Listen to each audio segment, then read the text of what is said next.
What's going on, y'all? It's the Cool Teacher here to show you how to graph a line that is parallel to this while passing through this point.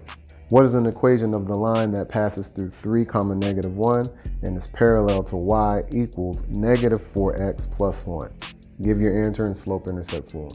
So if you read a question like this, I know you immediately gonna be like, what did he say?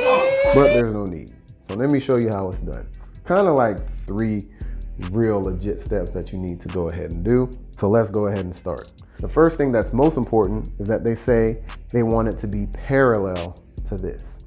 Remember your characteristics of parallel lines. Parallel lines have the same slope. So the first thing I'm going to do is I'm going to keep this the same. This is in slope-intercept form. Y equals mx plus b. Whatever is next to the x, that's going to be the slope. So I'm just going to bring that down. First step, make sure you bring it down. Bring down the same slope if it's parallel, okay? So I'm bringing down -4x. And then everything else around it, bring down my y, my equals, and I'm gonna bring down plus b. Now I know you like, well, wait a minute now. That was a 1, why is it a b? Listen, this is slope-intercept form. They want a line that is parallel to this. They want it to pass through 3, -1. If I keep this plus 1 here, it's not gonna pass through those points. These points have to get plugged into here, and it'll tell me what that point is. So that's why this 1 changed to b.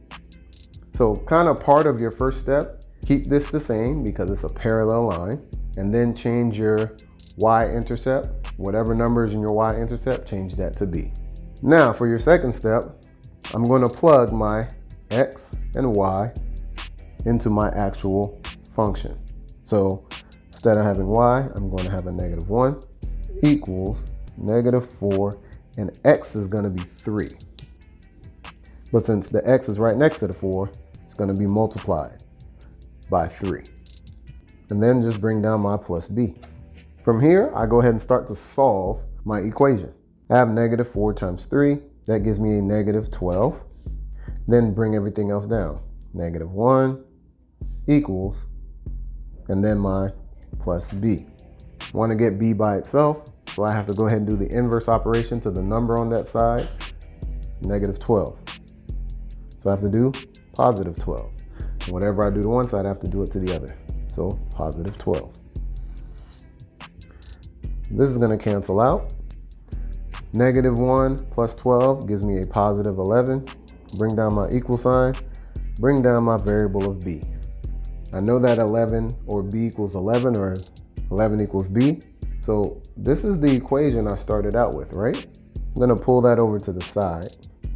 And my last step is to just go ahead and replace b with what it needs to be. That y equals -4x was cool because remember, it's parallel, so it has to be the same. Plus b. Well, I solved for this and I know that b equals 11. So that would be my answer. Now, if they tell you to turn this into standard form or turn it into a point slope form, I have videos that I've done before that, and I'll go ahead and link those above. But other than that, if this helped you and you think it'll help somebody else, go ahead and send it to them. And if you have any questions or comments, go ahead and leave those down below. Make sure you like, share, and all that good stuff. Other than that, it's the Cool Teacher, and I'm out.